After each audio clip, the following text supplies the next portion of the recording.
Hi welcome back to new video. आज हम लोग दोबारा से कंटिन्यू करने वाले हैं सीओए की सीरीज़ को। सीओए में हम लोग पीवाईक्यू अटेम्प्ट कर रहे थे और पीवाईक्यू में हम लोग अपने पहले चैप्टर का पीवाईक्यू अटेम्प्ट कर रहे हैं, जो कि मेनली एड्रेसिंग मोड वगैरह पे बेसिस के ऊपर है। ठीक है, उसमें से हम लोग 20 क्वेश्चन किया है जो हम लोग लास्ट लेक्चर तक सॉल्व कर लिए थे। आज से हम लोग को 21 क्वेश्चन नंबर से स्टार्ट करना है, राइट। तो स्टार्ट करते हैं और क्या। तो अब मैं पेन कलर चेंज करते हैं।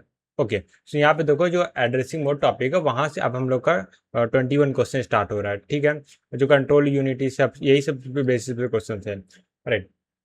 तो यहाँ पे देखो कंसीडर सी स्ट्रक्चर। तो यहाँ पे सी स्ट्रक्चर दिया है और स्ट्रक्ट डेटा टाइप है, एक एरे है, मार्क्स का ग्रेड है और सी नंबर है। तो सी नंबर कुछ भी हो सकता है, वेरिएबल है, ठीक है। और यहाँ उसी का एक स्टूडेंट नाम का डेटा टाइप, स्टूडेंट नाम का वेरिएबल डिक्लेयर हो रहा है, ठीक है। The base address of a student is available in register R1। तो जो डेटा टाइप है, ये पूरा डेटा टाइप का जो बेस एड्रेस है, क्योंकि ये तो एक जगह तो स्टोर होगा नहीं, इसके लिए मल्टीपल साइज लगेंगे। तो वो उसका जो बेस एड्रेस है वो R1 में स्टोर है, ठीक है, मल्टीपल लोकेशन में होंगे। कहने का मतलब ये देखो, अगर मान लेते कि आप कुछ भी नहीं दिया, तो मान लेते मेन मेमोरी जो है जहाँ पे डेटा स्टोर है वो बाइट एड्रेस वाला है।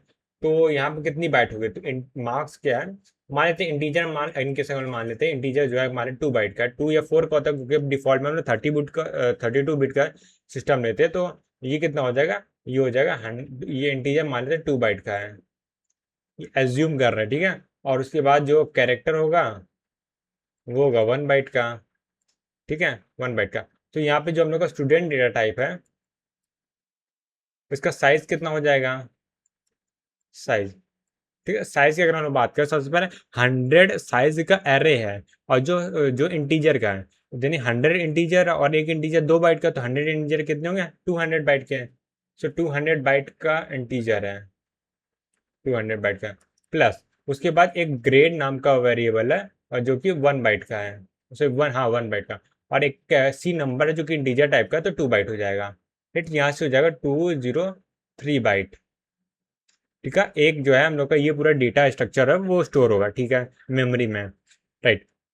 फिर उसके बाद the base address of student R1। तो इसका जो बेस एड्रेस है वो क्या है, R1 में दिया गया है, राइट।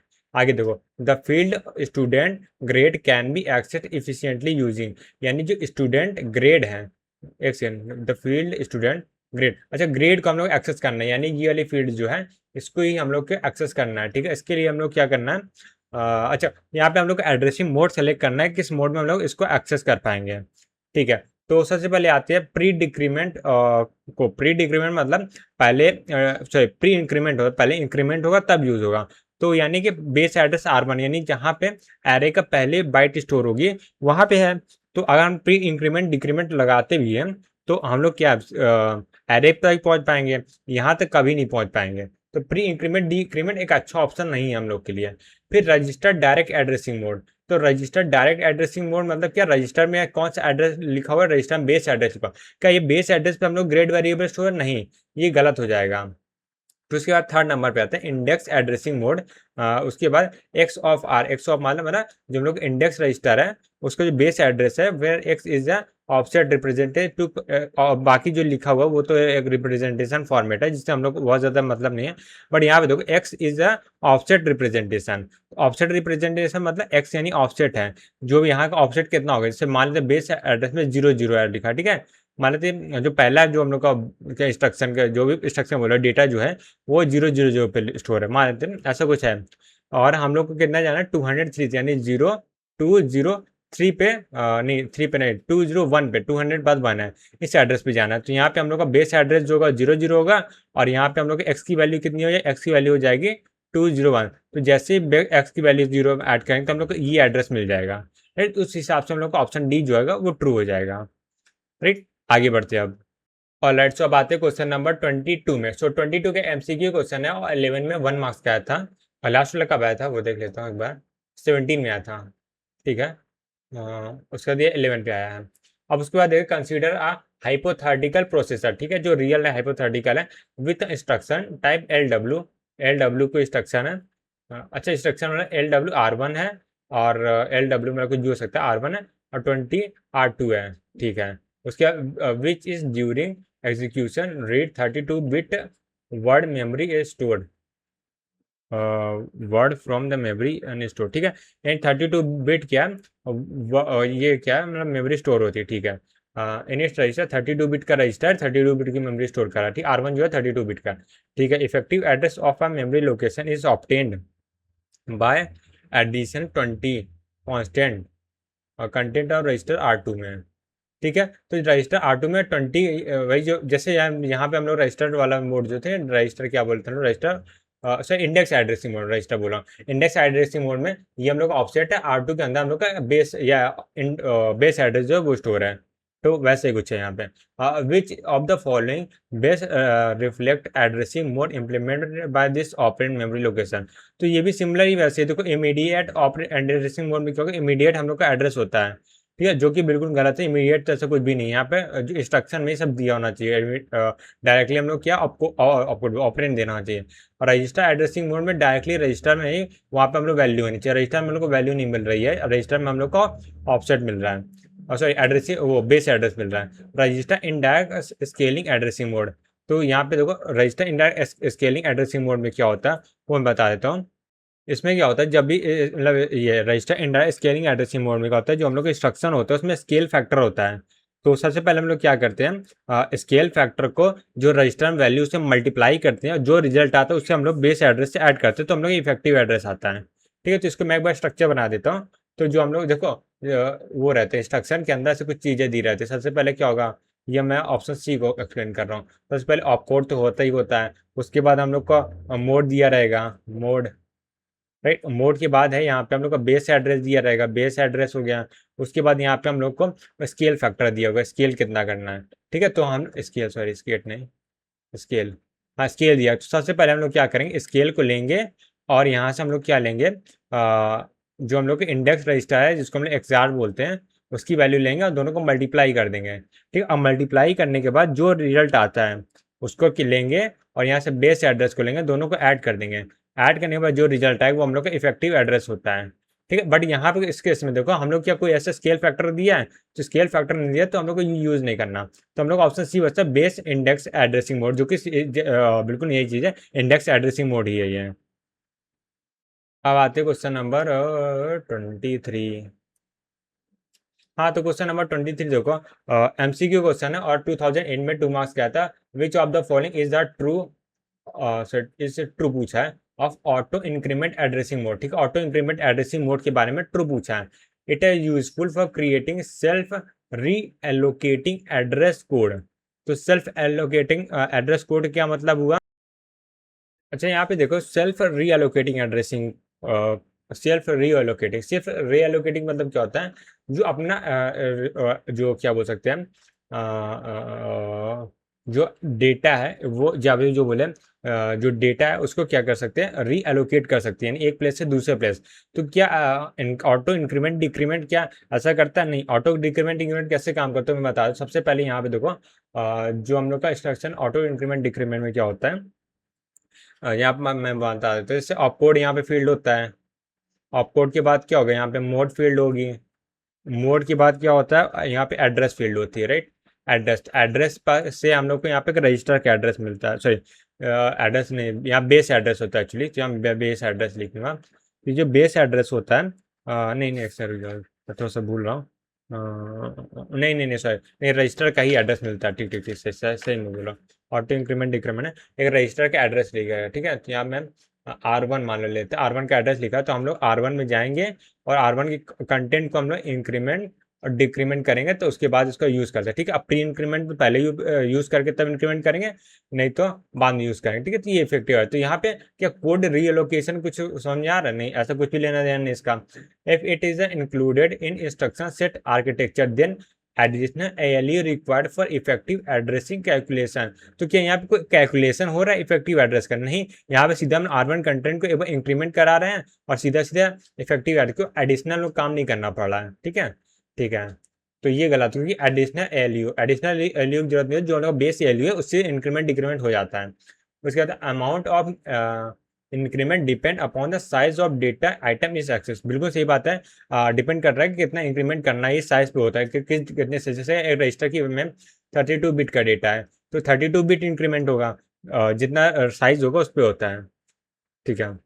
तो यहाँ सी कितना हो गया, यहाँ पे ऑप्शन 3 हो गया ना, तो 3 मतलब ऑप्शन सी है, ठीक है, ऑप्शन सी हो गया। आगे बढ़ते हैं अब। ऑल राइट, सो हम लोग आते हैं क्वेश्चन नंबर 24 में। सो 24 जो है एक एमसीक्यू क्वेश्चन है, और 8 में 1 मार्क्स का आता है, जो कि बहुत ज़्यादा लेंदी लग रहा है। देखते कैसा है।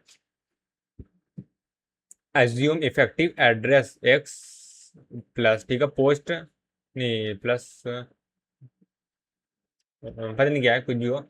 इफेक्टिव एड्रेस ये हम लोग को दे दी। Effective address equal to the content of location X with X is increment by 1 word length after effective address is. अच्छा अच्छा, यानी जैसे पहले देखो एक्स लोकेशन पे जाएंगे, उससे जो कंटेंट होगा उसके एक्सेस कर लेंगे, वो हम लोग इफेक्टिव एड्रेस है। बट जो एक्स की वैल्यू होगी, एक्स मतलब कोई रजिस्टर हो सकता है, तो एक्स की जो वैल्यू होगी वो क्या होगी, increment by 1 word length after effective address is calculated, ठीक है। और ये माइनस होने का मतलब क्या, पहले अच्छा ये देखो पोस्ट इंक्रीमेंट है और ये प्री डिक्रीमेंट है, ठीक है। सबसे पहले क्या होगा, effective equal to the content और location X with X is decrement by 1 word before. देखो यहाँ बिफोर वर्ड है और यहाँ पे आफ्टर वर्ड है, ठीक है, तो ये प्री डिक्रीमेंट है, ठीक है। उसके बाद यहाँ पे ये भी पोस्ट डिक्रीमेंट होगा, ये भी आफ्टर होगा, decrement but after the effective address is calculated, ठीक है। ये आगे देखते क्या आफ्टर कैलकुलेट, यहाँ तक है। The format of instruction is opcode source and destination, ठीक है। जैसे ऑपकोड के अंदर यहाँ पे सोर्स है और ये डेस्टिनेशन है, सॉरी यहाँ से डेटा होगा यहाँ जाएगा, ये हम लोग का डेस्टिनेशन है, राइट, ठीक है। Which means destination source of operation destination. एक सेकेंड यार, arrow arrow arrow arrow arrow arrow, ठीक है, वही चीज़ को यहाँ पे लिखा है, वही सेम ही चीज़ है। जो डेस्टिनेशन होगी वो क्या होगा, सोर्स होगा, उसके अंदर ऑपरेशन होगा, फिर यहाँ डेस्टिनेशन होगा, ठीक है यार। Using X as a stack pointer, अच्छा स्टैक के अंदर कोई डेटा रखा हुआ है, स्टैक पॉइंटर एक्स, ठीक है ठीक है। तो यहाँ पे आओ, यानी एक काइंड ऑफ एक रजिस्टर, एड्रेसिंग रजिस्टर है, जिसके अंदर ये स्टैक पॉइंटर ही होता है, स्टैक रजिस्टर बोलते हैं उसे actually. Which of the following instruction can be can pop pop the top of the two element from the stack, perform addition operation, and the push result will come back to stack। एक second से रुक जाता, यहाँ से main कहानी start होती है, main कहानी को अच्छे से पढ़ना है। Using X as the stack pointer, ठीक है, which of the following instruction can pop the top, यानी टॉप को हम लोग को हटा देना है, two element from the stack, यानी टॉप के 2 एलिमेंट को हम लोग हटा देना है।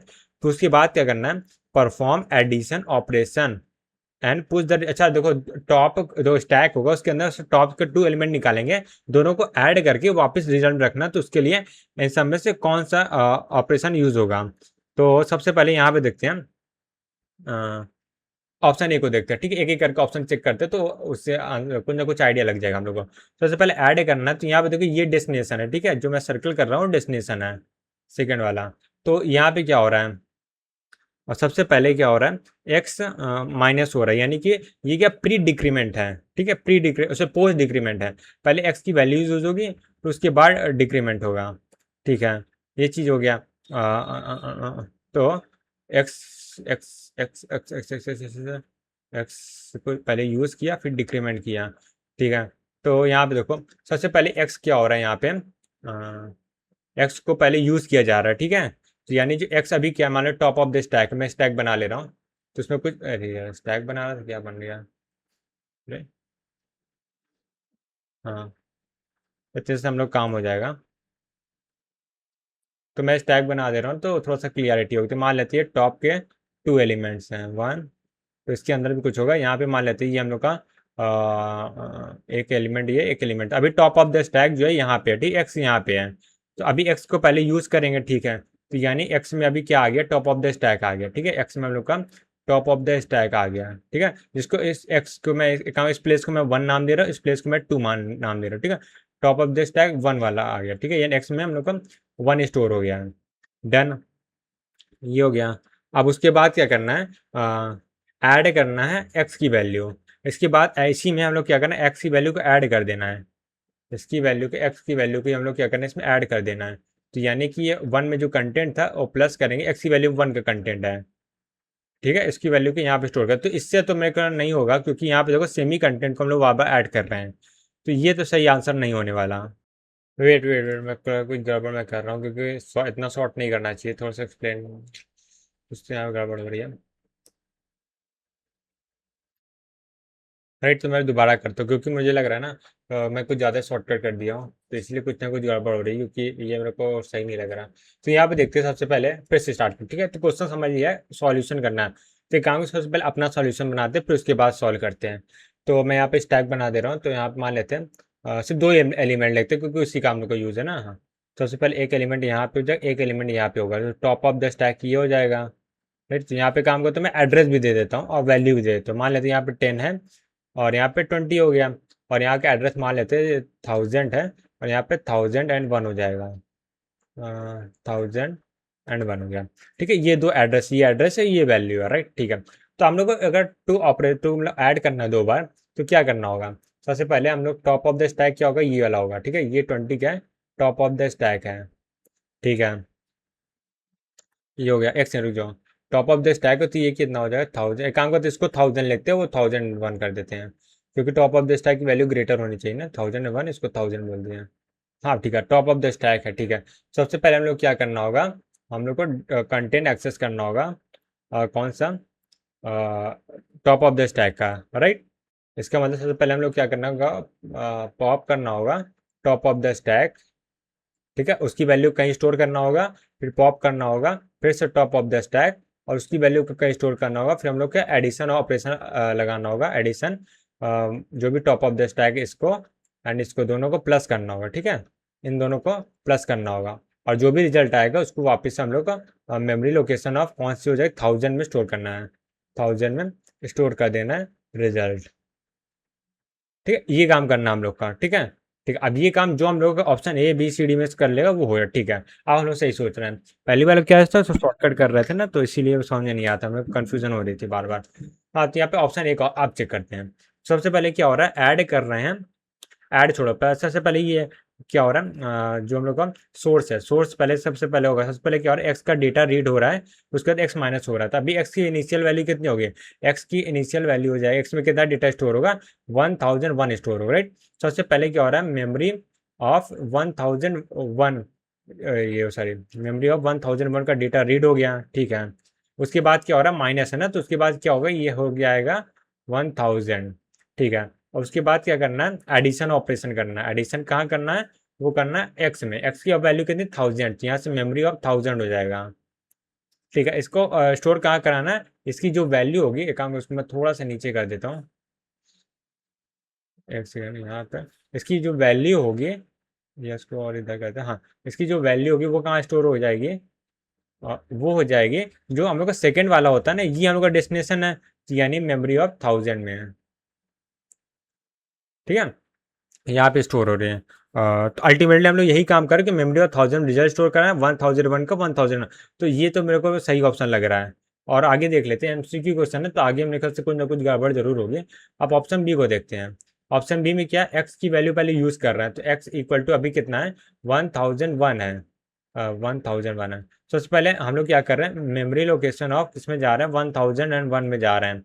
अभी तक तो सही चल रहा है, इसको प्लस कर रहे हैं, और इनमें प्री डिक्रीमेंट बाद में हो रहा है। सबसे आप क्या यूज़ करेंगे, आप फिर से हम लोग मेमोरी लोकेशन ऑफ 1001 में स्टोर करें। अब इसकी वैल्यू कितनी हो जाए, 1000 हो जाएगी। अब इसकी वैल्यू कहाँ स्टोर होगी, 1001 में स्टोर होगी। बट ठीक है, बट यहाँ पे क्या हो रहा है, दोनों ही वैल्यू बाबा 2020 ऐड हो जा रहा है, तो इसलिए क्या है, गलत है। यहाँ वाले में 1000 आना चाहिए, तो ये ऑप्शन तो गलत हो गया। ठीक, ऑप्शन सी को चेक कर लेते हैं। तो ऑप्शन सी की बारी आती है अब। ऑप्शन सी में क्या, प्री डिक्रीमेंट हो रहा है। सो प्री डिक्रीमेंट होगा तो यहाँ पे क्या होगा, इसकी जगह क्या हो जाएगा, ये मेमोरी लोकेशन ऑफ पहले 1000 हो जाएगा।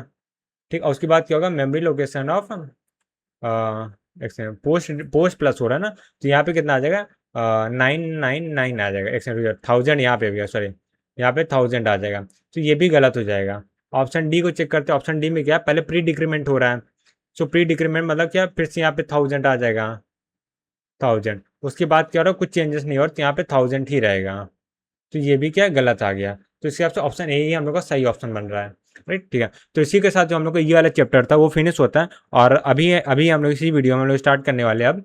और नेक्स्ट चैप्टर जो है हम लोग का शायद कंट्रोल यूनिट है शायद, मे बी उसको मैं चेक कर लेता हूँ, उसको स्टार्ट करते हैं। ओके, तो हम लोग आते हैं अपने एएलयू एंड कंट्रोल यूनिट के चैप्टर में, जो कि हम लोग का चैप्टर 2 है। और इसकी हम लोग डीपीपी ऑलरेडी सॉल्व कर चुका है। जैसे मैंने बोला ना, डीपीपी मैंने 4 चैप्टर की ऑलरेडी सॉल्व कर दिए। तो अभी इसमें जो पीवाईक्यू जो मैं देख रहा था, उसमें मिक्सअप क्वेश्चन थे बहुत सारे चैप्टर्स के। तो मैंने सोचा 4 चैप्टर को एक साथ सॉल्व कर लेते हैं सारी डीपीपी, और उसके बाद सबके पीवाईक्यू एक साथ सॉल्व कर लेंगे। ठीक है, तो ये ज़्यादा मेरे को बेटर अप्रोच लगी। अब देखते हैं, अब आते हैं micro operation and micro program. ठीक है, इसके ऊपर हम लोग का जो पहला टॉपिक है उसके ऊपर आ रहा है। तो यहाँ पे दो क्या है, consider the following sequence of micro operation. तो माइक्रो ऑपरेशन को सीक्वेंस दिया। सबसे पहले यहाँ पे प्रोग्राम काउंटर की वैल्यू है एमबीआर में जा रही है। ठीक है, उसके बाद मेमोरी एड्रेस रजिस्टर में एक्स की वैल्यू जा रही है, वाई की वैल्यू प्रोग्राम काउंटर पे जा रही है, एमबीआर की वैल्यू मेमोरी में जा रही है। ठीक है, उसके बाद आगे बढ़ते हैं। क्या लिखा, विच of the following is possible operation perform by this sequence. ठीक है, उसके बाद मतलब ये दिया है कि ये ऑपरेशन है किससे रिलेट कर रहा है। ठीक है, कौन सा पॉसिबली ऑपरेशन हो सकता है, जैसे इंस्ट्रक्शन फेच का हो सकता है, ऑपरेंड फेच हो सकता है, कंडीशनल हो सकता है, और इंटरप्ट के लिए कुछ हो सकता है। क्या है ये? तो यहाँ पे मेमोरी बफर रजिस्टर है। प्रोग्राम देखो, सबसे पहले क्या, प्रोग्राम काउंटर कुछ वैल्यूज हैं जो कि बफर रजिस्टर में स्टोर। बफर रजिस्टर मतलब डेटा स्टोर करने के लिए होता है, जो मेमोरी डेटा रजिस्टर बोलते हैं, जो कि टेम्परेरी होल्ड करने के लिए होता है डेटा प्रोग्राम काउंटर का। ठीक है, सबसे पहले क्या, प्रोग्राम काउंटर की जो वैल्यू है वो कहीं पे स्टोर हो रही है। ठीक है, कोई डेटा रजिस्टर है, यहाँ टेम्परेरी स्टोर हो रही है।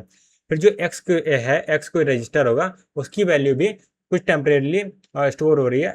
कुछ एक्स कोई एड्रेस है, उसकी वैल्यू भी मेमोरी एड्रेस रजिस्टर। ठीक है, वहाँ पे स्टोर रही है। फिर प्रोग्राम वाई है, वो वापस से प्रोग्राम काउंटर वाई की जो वैल्यू है प्रोग्राम काउंटर पे जा रही है। ठीक है, और उसके बाद क्या हो रहा है, जब मेमोरी बफर रजिस्टर है, वो क्या, उसका डेटा जो है वो मेमोरी में जा रहा है। ठीक है, तो अब देखते हैं इंस्ट्रक्शन फेच से मैच करने का ट्राई करते हैं। तो इंस्ट्रक्शन फेच में क्या होता है, सबसे पहले क्या होगा, प्रोग्राम काउंटर की जो वैल्यू होगी उससे हम लोग का ऑपकोड, सॉरी, इंस्ट्रक्शन फेच होता है। सबसे पहले प्रोग्राम काउंटर की वैल्यू होगी, उससे क्या होगा, जो उसका जो एड्रेस होगा प्रोग्राम काउंटर, उससे हम लोग को मेमोरी को एक्सेस करना है। ठीक है, ठीक है, बट यहाँ पे मेमोरी को कहीं एक्सेस हो रहा है नहीं। यहाँ पे हम लोग क्या, बफर रजिस्टर यूज हो रहा है, एमबीआर। ये काम करते हो ना, मैं पूरा स्ट्रक्चर ही बता देता हूँ, ज़्यादा बेटर रहेगा। छोड़ छोड़ छोड़ छोड़। तो सबसे पहले अगर हम इंस्ट्रक्शन फेच की बात करते हैं, तो यहाँ पे मैं इंस्ट्रक्शन फेच की बात करूँ, इंस्ट्रक्शन फेच की, तो इंस्ट्रक्शन फेच में क्या, सबसे पहले जो प्रोग्राम काउंटर की वैल्यू होती है उसको लेते हैं, और हम लोग मेमोरी डेटा रजिस्टर या memory address register, memory address register के पास जाते हैं। राइट, और मेमोरी जब एड्रेस रजिस्टर के पास हम लोग जाते हैं, और उसके बाद क्या होता है, इस मेमोरी एड्रेस रजिस्टर में जो एड्रेस होता है उससे क्या होता है, हम लोग मेमोरी के कंटेंट को एक्सेस करते हैं। अब जो मेमोरी कंटेंट होता है वो कहाँ जाता है, मेमोरी डेटा रजिस्टर में जाता है। ठीक है, मेमोरी डेटा रजिस्टर में क्या होता है, जो हम लोग का इंस्ट्रक्शन है वो फेच हो रहा होता है। राइट, तो जो इंस्ट्रक्शन फेच होता है वो कहाँ जाता है, इंस्ट्रक्शन रजिस्टर में। ये पूरा फ्लो होता है। ठीक है, उसके बाद अगर हम बात करते हैं ऑपरेंड फेच की। ठीक है, ऑपरेंड फेच, ऑपरेंड फेच, तो ऑपरेंड फेज में क्या होता है, ऑपरेंड फेज की अगर हम लोग बात करें, इसकी साइकिल की बात करें, सबसे पहले क्या होगा, इंस्ट्रक्शन रजिस्टर होगा। ठीक है, क्योंकि इंस्ट्रक्शन होता है वहीं पे तो हम लोग पर एड्रेस लिखा होता है, तो इंस्ट्रक्शन रजिस्टर से हम लोग एड्रेस निकालते हैं। राइट, एड्रेस निकाले हम लोग को मेमोरी में ही जाना, तो मेमोरी एड्रेस रजिस्टर की जरूरत होगी। अब जब मेमोरी एड्रेस रजिस्टर है, उससे हम लोग का मेमोरी को, मेमोरी क्या करेगी, उसके बाद जो मेमोरी होगी वो हम लोग को डेटा देगी, मेमोरी डेटा रजिस्टर। और जो ये डेटा होगा वो क्या होगा, वो चला जाएगा हम लोग एएलयू के पास ऑपरेशन परफॉर्म करने के लिए। राइट, तो ये हम लोग क्या होता है, क्या बोल सकते हैं, ऑपरेंड फेच। और कंडीशनल ब्रांच, जब कोई कंडीशन आती है तो प्रोग्राम काउंटर की वैल्यू जो है चेंज हो जाती है। ठीक है, और उसके बाद इंटरप्ट सर्विस है, जो स्पेशल इंटरप्ट के लिए होता है, तो फेच साइकिल यही होती है। अब जो हम लोग के यहाँ पे हो रहा है उसकी बात करें, जो हम लोग क्वेश्चन में क्या दिया गया है, इन क्वेश्चन, ठीक है, ऐसे लिखता हूँ, इन क्वेश्चन, मतलब क्वेश्चन में हम लोग क्या दिया, सबसे पहले क्या हो रहा है, प्रोग्राम काउंटर की वैल्यू है वो जा रही है मेमोरी बफर। तो बफर एक्चुअली एक काइंड ऑफ डेटा रजिस्टर ही होता है, तो मैं मेमोरी डेटा रजिस्टर बोल रहा हूँ। ठीक है, एमडीआर एमबीआर सेम ही होता है, वो बस बोल दो बफर बोलते, बोल दो डेटा बोल देते हैं। और उसके बाद क्या हो रहा है, ये हो गया। उसके बाद एक्स की वैल्यू, अब एक्स यहाँ पे क्या है, वैसे यहाँ पे इसका फ्लो डायग्राम तो बनाना नहीं पड़ा, क्योंकि एक्स कोई और रजिस्टर है। ठीक है, तो यहाँ पे इसका मतलब नहीं है। तो यहाँ पे देखो क्या, अच्छा ये फॉर्मेट मैच करके देखते हैं ना, प्रोग्राम काउंटर की वैल्यू मेमोरी एड्रेस रजिस्टर पे जा रही है, बिल्कुल सही बात है। फिर उसके बाद एक्स की वैल्यू मेमोरी एड्रेस रजिस्टर पे जा रही है। तो क्या सॉरी यहाँ पे क्या सॉरी प्रोग्राम काउंटर की वैल्यू मेमोरी बफर रजिस्टर में जा रही है, बल्कि यहाँ पे एड्रेस रजिस्टर में जा रही है। तो ये बिल्कुल मैच नहीं कर रहा है, ठीक है। तो ये तो गलत हो गया। उसके ऑपरेंड फेज की बात करें तो इंस्ट्रक्शन रजिस्टर की वैल्यू एम में जानी चाहिए, ये भी बिल्कुल गलत है। यहाँ पे कोई कंडीशन जंप वगैरह भी नहीं था, प्रोग्राम काउंटर की वैल्यू ऐसा कोई जंपिंग स्टेटमेंट आ भी नहीं रहा था, ये भी गलत है। तो यहाँ पे इंटरप्ट ही होगा, ठीक है। अच्छा, जंप वाले में क्यों नहीं यार, बहुत लोग सोचेंगे यार प्रोग्राम काउंटर की वैल्यू चेंज तो हो रही नहीं। प्रोग्राम काउंटर की वैल्यू तो कहीं सेव हो रही है, उसके बाद कुछ नया जो डेटा है वो एड्रेस रजिस्टर पर जा रहा है। और यहाँ पे वाई की वैल्यू जो प्रोग्राम काउंटर पे है, वाई मतलब जहाँ पे इंटरप्ट आया है उसको सर्विस देने के लिए जो प्रोग्राम काउंटर पे नया क्या बोलते हैं एड्रेस है वो स्टोर किया जा रहा है, ठीक है। ठीक, आप प्रोग्राम काउंटर में सीपीयू पूरा इंटरप्ट को हैंडल कर लेगा, उसके बाद क्या होगा, जो मेमोरी डेटा रजिस्टर होगी मेमोरी में जाएगी, यानी जो ट्रांसफर होगा वो मेमोरी में चला जाएगा, यानी जो इंटरप्ट सर्विस होगी वो इंटरप्ट सर्विस मतलब, और जो आईओ के लिए होता है इंटरप्ट सर्विस, जब आईओ के लिए यहाँ पे काम होता है तो मेमोरी से डेटा ट्रांसफर हो जाएगा, ठीक है। तो यहाँ पे मतलब मैच नहीं कर रहा, तो इंटरप्ट सर्विस ही एक ऐसा फिजिबल ऑप्शन हम लोग को बनता है, राइट। आगे बढ़ते हैं अब। सो अब हम लोग आ जाते हैं क्वेश्चन नंबर 2 में, राइट। तो यहाँ पे 2 आ गया। हाँ, यहाँ पे देखो क्या डेटा पाथ एलयू का डेटा पाथ से रिलेटेड है।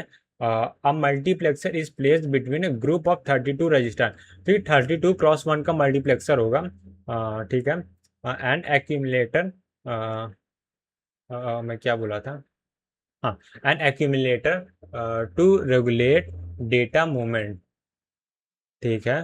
Such that at any given point at the time content of only one register will be move to accumulator maximum number of select line needed multiplexer में select line कितनी होगी। सो देखो 32 हम लोग का है, मैक्सिमम एट ए time 1 हो सकता है। सो 32 को अगर 2 की पावर में लिखेंगे तो कितना हो जाएगा, ये आ जाएगा 5, राइट। यहाँ पे हम लोग को 5 सेलेक्ट लाइन होनी चाहिए। इजी क्वेश्चन था। ऑल राइट, सो यहाँ पे देखो क्वेश्चन नंबर 3 आ गया। क्वेश्चन नंबर 3 क्या, एक एमसीक्यू क्वेश्चन है, 2020 में आया था। 2020 में डेटा पास से 2 क्वेश्चन आ गया, 2 नंबर के हैं। तो देखिए यहाँ पे क्या, ये हम लोग को डेटा पास से बना के दे दिया है, बसेस है, प्रोग्राम काउंटर इंस्ट्रक्शन है।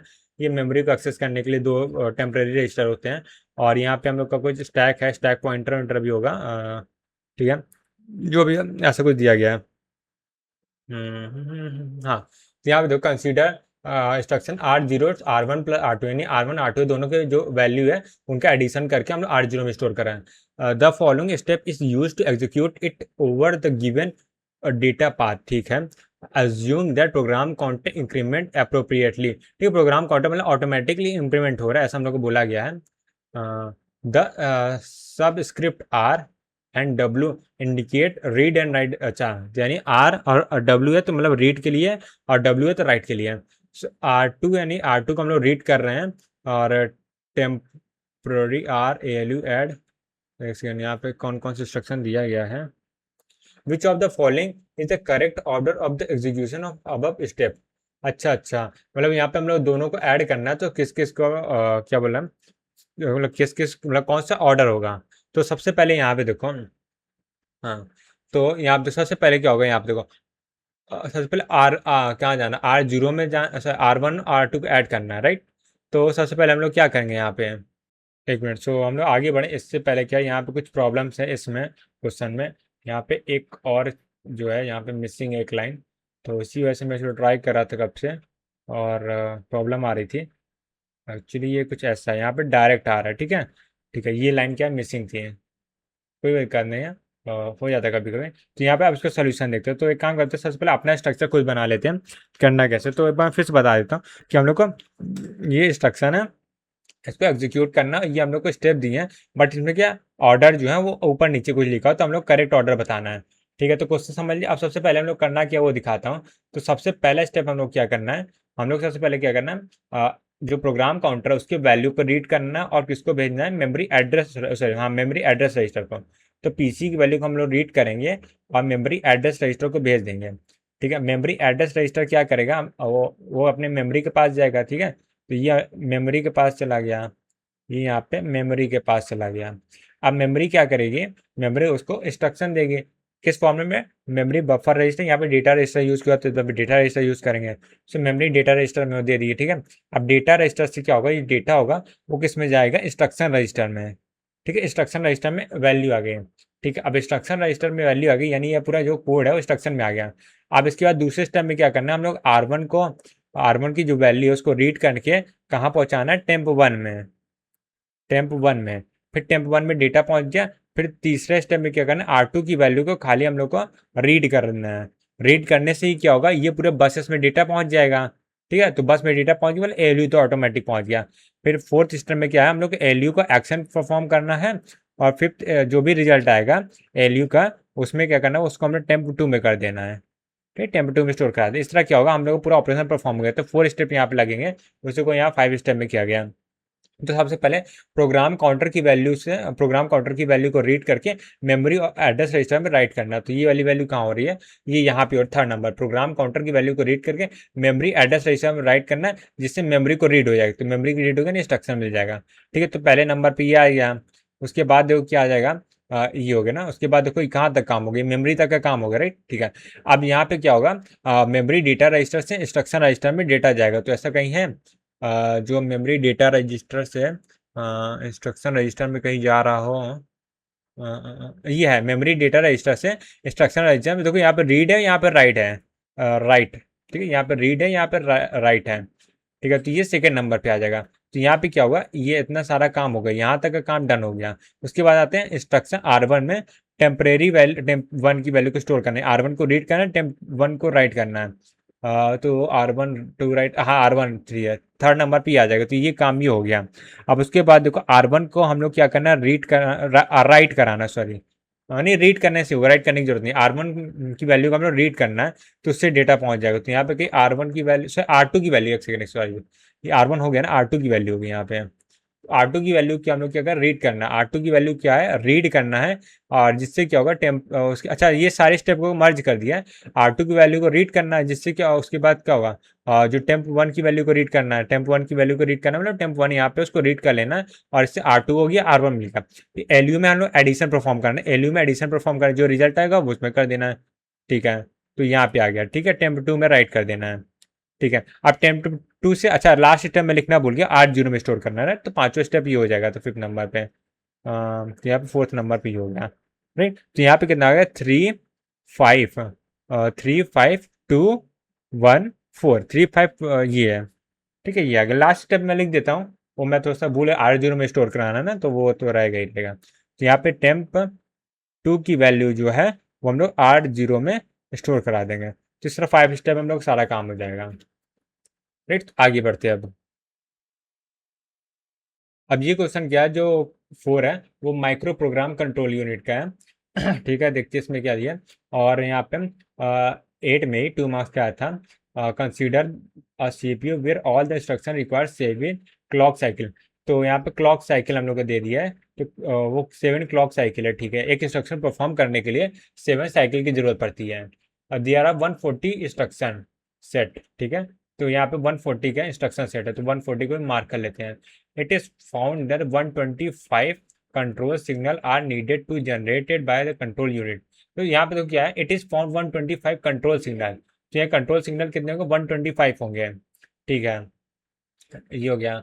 अब उसके बाद क्या है, उसका वाइल डिजाइनिंग हॉरिजॉन्टल, तो हॉरिजॉन्टल यूज हुआ। ठीक है, horizontal micro program control unit single address field format use to branch control logic, what is the minimum size of control word and control address register. ठीक है, तो यहाँ पे कुछ इन्फॉर्मेशन देखी गई। तो अब इसके सोल्यूशन पे आते हैं। तो एकदम बेसिक से स्टार्ट करते हैं। सबसे पहले हम लोग जो जो एक काम उसको मैं इरेज कर दूँ सारी चीज़ें, फिर से यहाँ पे लिखते हैं। सबसे पहले क्या है, देखो CPU को इंस्ट्रक्शन 7 साइकिल रिक्वायर होती है। ठीक है, 7 साइकिल रिक्वायर होती है।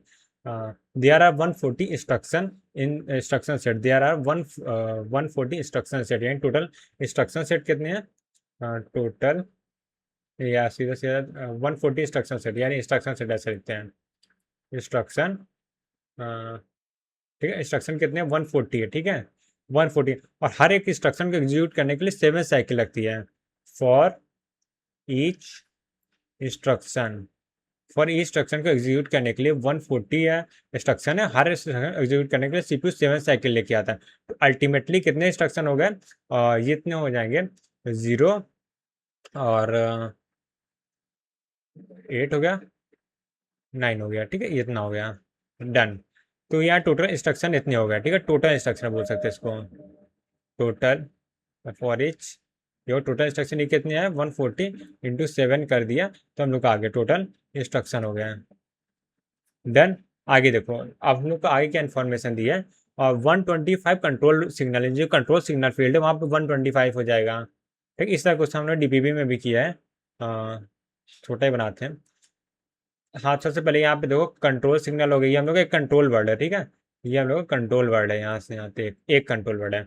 हाँ, तो 125 सिग्नल है तो यहाँ पे 125 बिट आ जाएगी। Are needed generator while design horizontal, ठीक है, हॉरिजॉन्टल वाला मैंने डिजाइन लिखा है। उसके बाद क्या दिया था यहाँ पे, और कुछ सिंगल एड्रेस फील्ड, यानी चिप सेलेक्ट हो गया होगा, उसके बाद सिर्फ एक एड्रेस फील्ड होगा।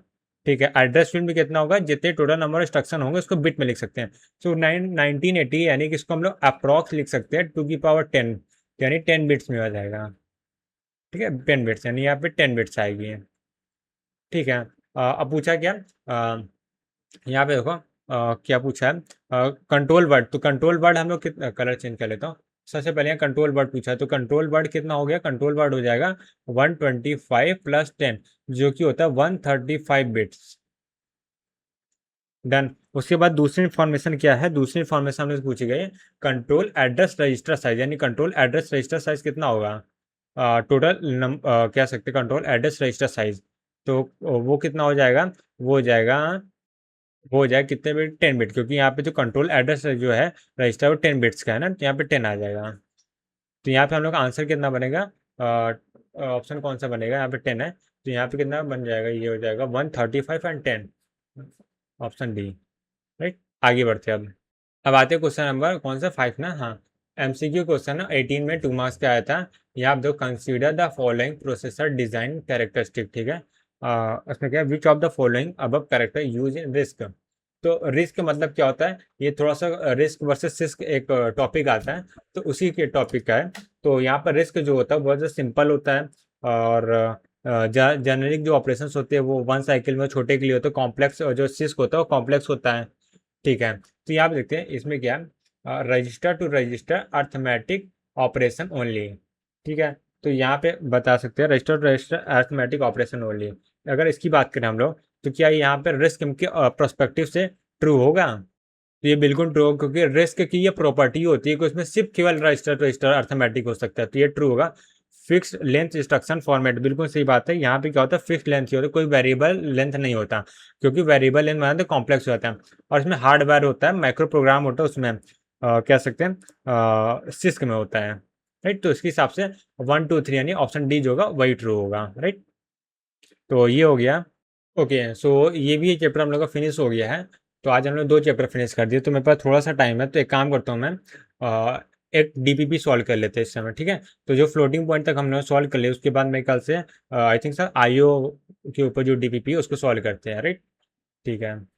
ऑल राइट, सो अब हम लोग सॉल्व करने वाले हैं आईओ ऑर्गेनाइजेशन के ऊपर डीपीपी। सो मैं पहला क्वेश्चन यहाँ पे लिया था डीपीपी का।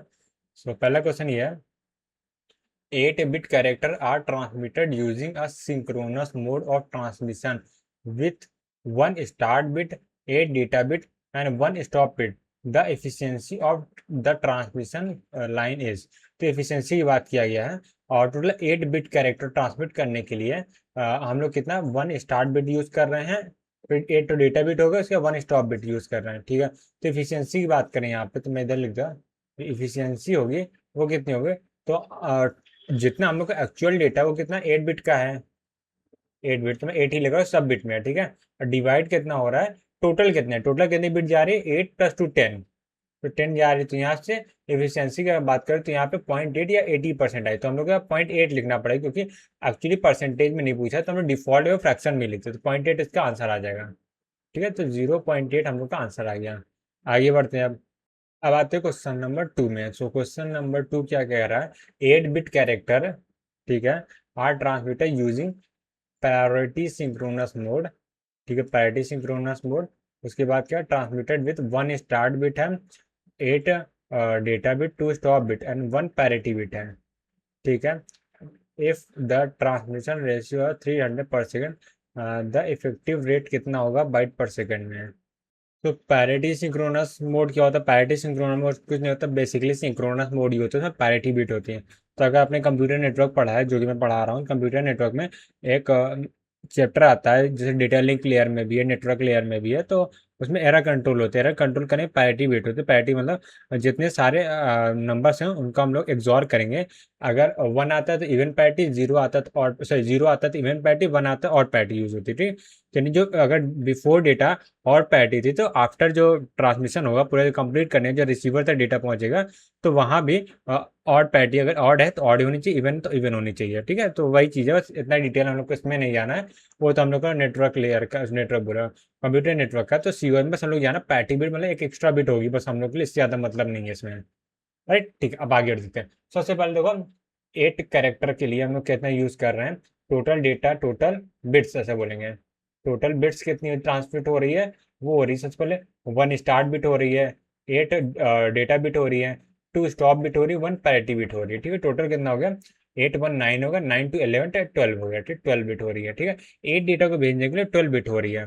और यहाँ पे 3000 या स्पीड कितनी है, स्पीड वो कितनी है, 3000 बिट पर सेकेंड, राइट। और यहाँ पे इफेक्टिव ट्रांसफर रेट, यानी हम लोग का इफेक्टिव ट्रांसफर रेट कितना हो जाएगा, इफेक्टिव ट्रांसफर रेट ये कितना हो जाएगा, ये हो जाएगा 3000 को हम लोग की अपनी एफिशिएंसी से मल्टीप्लाई कर देंगे तो उससे हम लोग बोलते हैं इफेक्टिव ट्रांसफर रेट बेसिकली। तो एफिशिएंसी कितनी हो जाएगी, टोटल हम लोग का 8 बिट है और डिवाइड हो जाएगा 12 से, इसको मल्टीप्लाई कर देंगे 3000 से, जो हम लोग का रिजल्ट आएगा वो हम लोग का आंसर होगा। तो यहाँ पे जो कितना हो जाएगा, तो अगर मैं फिर भी डिवाइड करना चाहूँ तो यहाँ से 4 2 4 3 और ये 1000 आ गया, तो यहाँ से आएगा 2000 आ गया, ठीक है। 2000 और इसका क्या हो जाएगा, बिट पर सेकंड में ही आएगा। अच्छा एक सेकंड, सॉरी बाइट पर सेकंड पूछा गया, ठीक है। देखो देखो यूनिट का कितना गंदा खेला है, बिट पर सेकंड दिया है और बाइट पर सेकंड पूछा है। तो कुछ नहीं, 8 से डिवाइड कर देंगे इसको, तो कितना आ जाएगा ये, 1 4 बचा, 5 0 150 आ गया, ठीक है। तो इसका आंसर कितना, 150 बाइट पर सेकंड, 150, राइट। ओ सॉरी सॉरी सॉरी 8 2 होता है ना, सॉरी सॉरी 2 आ रहा है भाई, मैं अभी जस्ट आंसर चेक करने वाला था बट मेरे को आइडिया लग गया कि मैंने गलत कर दिया यहाँ पे। राइट, ठीक है, आगे बढ़ते हैं अब। ऑल राइट, सो अपने आज के क्वेश्चन नंबर 3 में। सो क्वेश्चन नंबर 3 क्या कह रहा है, consider a CPU with take 0.5 micro second. अच्छा इंटरप्ट, फाइनली इंटरप्ट आ चुका आईओ में। आईओ में अगर इंटरप्ट डीएमएन आए तो आईओ का मतलब ही नहीं होता, ठीक है। Consider CPU with 0.5 second interrupt overhead है, ठीक है, इंटरप्ट ओवरहेड है, right. Time when a device is generating interrupt CPU, ठीक है। CPU accepted then after CPU takes 5 cycle to service interrupt, ठीक है। तो देखो ओवरहेड टाइम इतना है, उसके बाद क्या 5 साइकिल लगे डेटा ट्रांसफर करने के लिए, हाँ सही। अच्छा सीपीयू सर्विस करने के लिए, ठीक लगा, ठीक है। उसके बाद CPU run on 10 clock rate दिया, तो क्लॉक रेट यहाँ पे हम लोग को सीपीयू कितना दे दिया गया, total time CPU spend in interrupt service in milli second. तो ठीक है, इसको सॉल्व करना है, यानी इंटरप्ट को जो इतना सर्विस टाइम करने सीपीयू का टाइम जितना वेस्ट हो रहा है, इन्वेस्ट हो रहा है, वो हम लोग को बताना है। तो यहाँ पे देखो सबसे पहले जो टोटल टाइम होगा उसको मैं हटा, तो यहाँ पे अगर मैं बात करूँ टोटल टाइम की, तो जी यहाँ पे टोटल टाइम होगा वो कितना होगा, सबसे पहले ओवरहेड टाइम होता है। ओवरहेड टाइम मतलब जो सीपीयू जब इंटरप्ट आया उसको एक्सेप्ट करने में जितना टाइम वेस्ट होता है वो लगभग ओवरहेड टाइम के बराबर होता है। Overhead, overhead time, right. तो उसके बाद क्या होता है, सर्विस टाइम होता है, सर्विस टाइम होता है, ये हम लोग का अल्टीमेटली आंसर बनेगा। ओवरहेड हम लोग 0.5 माइक्रो सेकेंड दे दिया गया है, 0.5 0.05 सॉरी 0.05 माइक्रो सेकेंड दे दिया गया है। अब इसको प्लस करना है किसके, सर्विस टाइम के साथ। अब इस सर्विस टाइम क्या होती है वो देख लो, interrupt overhead time when a device generate interrupt for CPU, CPU accepted, ठीक है, एंड 5 साइकिल लेता है। तो 5 साइकिल लेता है और हर एक साइकिल को एक साइकिल का उसे क्लॉक रेट दिया है, वो कितना है, वो है 1 अपॉन कितना हो जाएगा 10 मिली है, तो यहाँ से माइक्रो हो जाएगा, हार्ड जो है सेकेंड में हो जाएगा। ये हम लोग का क्या साइकिल टाइम है क्लॉक रेट से। सो यहाँ से ये आ गया, ये 0.5 आ गया, तो यहाँ से ये कितना आ जाएगा 0.55 माइक्रो सेकेंड, ठीक है। तो ये हम लोग का आंसर आ जाएगा, राइट। तो एक काम करते हैं, यहाँ पे लिख भी लेते हैं, तो यहाँ से कितना आ जाएगा 0.55 माइक्रो सेकेंड। तो अब आते क्वेश्चन नंबर 4 में। तो क्वेश्चन नंबर 4 हम लोग को यहाँ पे कुछ ऐसा दे दिया गया है, which of the following directly connected CPU directly. तो कीबोर्ड डायरेक्टली कनेक्टेड नहीं होता, hard disk directly connected, camera नहीं होता, रैम ये एक ऐसी चीज़ जो डायरेक्टली कनेक्टेड होती है। तो बेसिक बच्चों वाला क्वेश्चन था, जो कि गेट के लेवल का भी नहीं है। आगे बढ़ते हैं अब। और राइट, सो एक काम करते हैं, क्वेश्चन नंबर 5 को भी यहीं पे ले लेते हैं। राइट, ठीक है। अच्छा, यहाँ पे एक ऑप्शन डी भी है जो यहाँ पे आया नहीं है। ऑप्शन डी क्या, ऑल है। ठीक, ऑल। राइट, तो अब देख लेते हैं, आप पढ़ लेते हैं क्या लिखा है। कहाँ कुछ बढ़िया से रेड से लिखते हैं, विच of the following is true, data format is used in IO में डिफर फ्रॉम सीपीयू। बिल्कुल सही बात है, आईओ का जनरली होता ही यही है, तो ये तो ट्रू है। IO device are slower than CPU, बिल्कुल सही बात है। हाँ, तभी तो इंटरफेस की जरूरत है। इंटरफेस का काम ही होता है कि फॉर्मेट चेंज करना होगा, सिंक्रोनाइजेशन हो गया, स्पीड हो गया, सब कुछ चेक करना। IO device are slower than main memory. हाँ, ये भी ट्रू बात है कि आईओ डिवाइस भी स्लोअर देना तो मेन मेमोरी को, तो ऑल ऑफ द ट्रू है। अब आ जाते हैं क्वेश्चन नंबर 6 में। तो क्वेश्चन नंबर 6 एक सेकंड। हाँ, तो क्वेश्चन नंबर 6 क्या पूछा है, which of the following is true regarding IO mapped IO. तो देखो, एक दो होता है, अच्छा ठीक है, दोनों ही है। कम मेमोरी मैप्ड आईओ। सो मेमोरी मैप्ड आईओ होता है और आईओ मैप्ड आईओ होता है। सो ये दो तरह के हम लोग का आईओ होते हैं, और दोनों में डिफरेंस क्या होता है मैं एक बार बता देता हूँ। वैसे एक्चुअली दो नहीं होते, तीन होते हैं। सबसे पहले क्या होता है, ये पहले जो सेपरेट होता है, जिसमें सारी बसेस क्या होती हैं, सेपरेट होती है मेमोरी के लिए भी, और दूसरा किसके लिए भी, हम लोग बोलते हैं आईओ के लिए भी। राइट, तो एक बार मैं एक्सप्लेन कर देता हूँ। तीन तरह के आईओ होते हैं, जो पेरिफेरल डिवाइस से कनेक्ट होते हैं। तीन तरह के सिस्टम होता है। तो पहला सिस्टम होता है, उसमें क्या होता है, सेपरेट होती है डेटा बस। ठीक है, एक सेपरेट फंक्शन होता है। सेपरेट फंक्शन मतलब एक सेपरेट तरीका होता है, जिसमें क्या होता है, सेपरेट होती है, सेपरेट। और कलर चेंज कर देता हूँ, तो यहाँ पे लिखूंगा separate, separate, separate for both IO and memory. Separate मतलब बसेस, यहाँ मैं मेन बस तो नहीं भूल गया। Separate buses for IO. फिर दूसरा होता है जिसे हम लोग बोलते हैं आईओ मैप्ड आईओ। ठीक है, आइसोलेटेड आईओ बोलते हैं, आइसोलेटेड आईओ बोलो, या फिर हम लोग उसको आईओ मैप्ड आईओ बोलते हैं, जो हमको क्वेश्चन में दिया गया है, मैप्ड आईओ बोलते हैं। और या फिर उसको हम लोग पोर्ट मैप्ड आईओ बोलते हैं। ठीक है, पोर्ट, एक ही चीज़ के मल्टीपल नाम है, मैप्ड आईओ। ठीक है, इसमें क्या होता है, इसमें जो होगा, क्या बोलते हैं, जो कॉमन होती है डेटा बस होती है, और एड्रेस बस कॉमन होती है, जो कंट्रोल सिग्नल होते हैं अलग अलग होते हैं। ठीक है, इसमें जो कॉमन होती है, कॉमन, वो क्या होती है, एड्रेस बस होती है, address bus plus data bus, data bus. और ये तीसरा होता है, वो कौन सा होता है, वो होता है मेमोरी मैप्ड आईओ। तीसरा ये होता है मेमोरी मैप्ड आईओ। इसके बहुत सारे नाम नहीं, इसके मेरे को एक ही नाम पता है, मेमोरी मैप्ड आईओ। तो मेमोरी मैप्ड आईओ में क्या होता है, ऑल बसेस आर कॉमन। ठीक है, ठीक है, या इसको ऐसे बोल सकते हैं, सेम, या सेम नहीं, सम, जो मेमोरी एड्रेस होंगे, मेमोरी एड्रेस, ठीक है, जो some memory address are assign to, assign to IO. ठीक है, ठीक है, तो इतना मेरे ख्याल से काफ़ी रहे। कुछ एक्स्ट्रा होगा तो हम लोग क्वेश्चन के साथ डिस्कस कर लेंगे।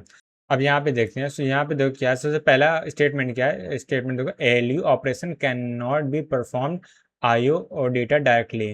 बिल्कुल सही बात है, क्योंकि वो डेटा जो होता है फॉर्मेट अलग अलग होता है। आईओ से डायरेक्टली जो डेटा हम लोग लेते हैं, वो डायरेक्टली हम लोग एलयू में नहीं यूज़ कर सकते, मतलब सिंगल इंस्ट्रक्शन में इसको कन्वर्ट करना पड़ता है। तो ये तो बिल्कुल ट्रू स्टेटमेंट है, और उसके ट्रू ही हम लोग बताना, हाँ ट्रू बताना। IO device has their own address space. हाँ, बिल्कुल सही बात है, क्योंकि आईओ में क्या होता है, खुद के मतलब कॉमन डेटा बस होती है, बट क्या होता है, अगर एड्रेस जो होगा वो आईओ के लिए जनरेट हो तो आईओ ही एक्सेस करे, मेमोरी के लिए होगा तो मेमोरी एक्सेस करेगी। तो ये भी ट्रू होगा। Less number of instruction to access IO, बिल्कुल सही बात है, क्योंकि जो मेमोरी मैप्ड आईओ तो उसमें मोर नंबर ऑफ इंस्ट्रक्शन होते हैं, और आईओ मैप में लेस नंबर होते हैं, और less number of IO device can be connected. बिल्कुल सही बात। तो एड्रेस स्पेस भी क्या होता है, कम होता है, तो ये भी ट्रू है। तो 1 2 3 4 यानी ऑल करेक्ट हो जाएंगे। Right, option D is right answer. आगे बढ़ते हैं अब। और लेट्स अब आते हैं क्वेश्चन नंबर 7 में। तो क्वेश्चन नंबर 7 भी सिमिलर क्वेश्चन है, बस उसके अपोजिट है। इसमें हम लोग मेमोरी मैप्ड आईओ के बारे में बताना है। LE operation can not be performed on IO data directly. और दूसरा क्या है, तो यहाँ पे गलत है, क्योंकि देखो मेमोरी मैप्ड आईओ है, यानी आईओ जो हमें डेटा है वो मेमोरी के थ्रू आ रहा है। सो मेमोरी के थ्रू आ रहा है तो बिल्कुल सही सही बिल्कुल फॉल्स बात है।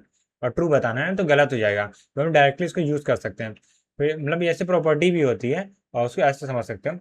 IO device do not have their own address space. IO device do not, हाँ बिल्कुल सही बात है, एड्रेस ऑन एड्रेस स्पेस नहीं होता, क्योंकि जो एड्रेस होता है मेमोरी का एड्रेस होता है, और वही होता है आईओ का असाइन कर दिया जाता है। देखो ना, सब मेमोरी एड्रेस जो है, कुछ मेमोरी के जो एड्रेस होंगे वो खुद का आईओ पास कोई एड्रेस नहीं होता। सब मेमोरी पे, हाँ बिल्कुल सही बात, जब मेमोरी का एड्रेस आईओ को अगर असाइन कर देंगे, कुछ मेमोरी का एड्रेस होगा वेस्ट हो जाएगा। तो बिल्कुल ये ट्रू बात है, एक्चुअली ये ट्रू है, और ये भी ट्रू है। उसके बाद मोर number of IO device can be connected, बिल्कुल सही बात है। तो यहाँ से 2 3 4 ना, ऑप्शन सी जो है वो ट्रू होगा। आगे बढ़ते हैं। देखो, इंटरप्ट की कहानी तो हो गई, अब उसके बाद आते हैं डीएमए। सो डीएमए वर्ड है, उसके ऊपर हम लोग क्वेश्चन आ गया। पहला क्वेश्चन है, consider a device operating on 8 Mbps speed है। ठीक है, जो डिवाइस है उसकी स्पीड 8 Mbps है। ठीक है, और कैपिटल बी लिखा है, यानी बाइट है, बिट्स नहीं है। And transferring the data to main memory using cycle stealing. अब साइकिल स्टीलिंग मोड क्या होता है? साइकिल स्टीलिंग मोड में क्या होता है, मतलब दो तरह के मोड होते हैं। एक होता है, पहले दो नहीं, एक्चुअली तीन तरह के मोड होते हैं। तो सबसे पहले होता है बस्ट मोड। बस्ट मोड में क्या होता है, एक बार में जो होता है एक ब्लॉक ऑफ डेटा ट्रांसफर होता है। मतलब जो जब डीएमए को बसेस की रिक्वायरमेंट, तो बस लेता है, एक ब्लॉक ऑफ डेटा ट्रांसफर करे, वापस सीपीयू को बस मिल जाएगी। ठीक है, फिर उसका दूसरा ब्लॉक रेडी होगा, उसके बाद जाएगा। ठीक है, तो बस्ट मोड होता है। दूसरा होता है साइकिल डेटा। तो जब तक डेटा प्रिपेयर हो रहा है इनसाइड आईओ, ठीक है, और तब तक क्या है, जो बसेस होंगे सीपीयू के पास जाएंगे। ठीक है, स्टीलिंग मोड, यानी डीएमए क्या कहते हैं, स्टील करता है बसेस को। ठीक है, तो इसे बोलते हैं साइकिल स्टीलिंग मोड। जब तक डीएमए डेटा प्रिपेयर करे तब तो वो सीपीयू को अलाउ करेगा, ठीक है तुम यूज कर लो। और जैसे डीएमए का डेटा प्रिपेयर होगा, वैसे क्या करेगा, साइकिल को स्टील कर लेगा, यानी बसेस को स्टील कर लेगा और डेटा को ट्रांसफर करेगा। ठीक है, ये होता है। फिर दूसरा होता है इंटरलीविंग होता है। इंटरलीविंग में क्या होता है, उसमें क्या सीपीयू की चलती है। सीपीयू जब फ्री होगा तब वो सीपीयू फ्री होगा, मतलब जब सीपीयू अपना बसेस का यूज नहीं कर रहा होगा तब वो डीएमए को देगा। बसेस का सीपीयू का यूज है तो वापस ले लेगा बस को। ठीक है, तो स्टीलिंग और साइकिल स्टीलिंग होगा, इंटरलीविंग होगा, दोनों अलग होता है। और जो इंटरलीविंग होता है उसमें सीपीयू का यूटिलाइजेशन जो है वो बहुत ज़्यादा होता है, यानी कि जो सीपीयू ब्लॉकेज टाइम होता है, परसेंटेज सीपीयू ब्लॉक, वो ऑलमोस्ट जीरो रहता है। ठीक है, क्योंकि सीपीयू अपने अकॉर्डिंग काम करता है। ठीक है, डन। तो अगर हम साइकिल स्टीलिंग की बात कर रहे हैं, तो वहाँ पे क्या होता है, T X upon T Y होता, सॉरी, और जो चलो मैं सॉल्व करूँगा तब बताऊंगा। ठीक है, मतलब सॉल्व नहीं करने यार, तो सॉल्व करते करते बताता हूँ। कंसीडर, ये तो मैं पढ़ लिया। तो यहाँ पे 8 Mbps की डिवाइस है, यानी 8 Mbps की डिवाइस है, डेटा प्रिपरेशन टाइम इसी से निकलेगा। तो जब भी आईओ में कभी भी साइकिल स्टीलिंग, देखो मेनली क्या होता है, डीएमए में साइकिल स्टीलिंग मोड से ही क्वेश्चन आते हैं। तो उसमें जो 8 Mbps की स्पीड हम लोग को दिया है, इससे क्या डेटा प्रिपेयर करने में मदद मिलेगी। सो यहाँ से हम लोग डेटा प्रिपरेशन टाइम निकाल सकते हैं। ठीक है, आगे जो क्या दिया है, transferring cycle stealing using it take 250 nano second transfer 16 byte of data. तो यहाँ देखो 200, एक सेकेंड यार, रेड कलर कहाँ गया, 250 नैनो सेकेंड लगता है ट्रांसफर करने में, कितना 16 बाइट ऑफ डेटा। तो ये टाइम है, ये क्या, ये हम लोग के लिए इसको मैं टी एक्स बोलता हूँ। ठीक है, ये डेटा ट्रांसफर टाइम है, इसको टी एक्स बोलता हूँ, और data preparation time T Y होता है। राइट, ठीक है। सो टी वाई की वैल्यू कितनी आ जाए, अब ये टी वाई एक्चुअली नहीं है, ये तो स्पीड है, इससे हम लोग का टी वाई निकलेगा ही, मैं बोल रहा हूँ। तो टी वाई यहाँ पे कैसे निकल रहा है, एक सेकंड, टी वाई। हाँ, तो यहाँ पे देखो 8 मेगाबाइट डेटा को प्रिपेयर करने के लिए 1 सेकेंड लग रहा है। राइट, जो हम डेटा गिवन उसके अकॉर्डिंग। तो यहाँ पे अगर बात करें, एक बाइट है, उसको प्रिपेयर करने के लिए कितना टाइम लगेगा, तो 1 सेकेंड डिवाइड 1/8 मेगा हो जाएगा, मेगा ऊपर जाएगा माइक्रो में कन्वर्ट हो जाएगा। ठीक है, ये सेकेंड में इक्वल टू 1/8, यानी 0.125 माइक्रो सेकेंड लग रहा है।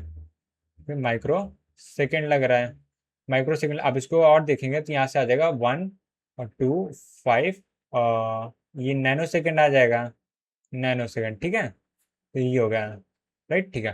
तो हम लोग पास total T Y equal to कितना आ जाएगा, हम लोग पास अगर एक बाइट को ट्रांसफर करने के लिए कितना टाइम लगेगा, तो हमारे पास 16 बाइट, 16 बाइट को ट्रांसफर करने के लिए कितना टाइम लगेगा, 125 नैनो सेकेंड, 16 × 125। ठीक है, तो अब क्या करना है, हम लोग क्या निकाल परसेंटेज ऑफ सीपीयू ब्लॉकेज, तो सीपीयू ब्लॉकेज वाला जो फॉर्मूला होता है वो लगा देंगे।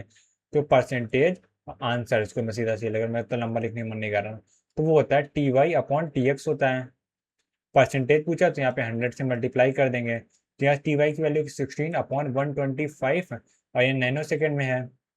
ठीक है, बाइट पर nano second, byte nano second ऐसे आएगा। ठीक है, T Y upon T X कितनी है 250 नैनो सेकेंड। ठीक है, नैनो सेकेंड में भी नैनो सेकेंड क्रॉस है, कोई मतलब नहीं है।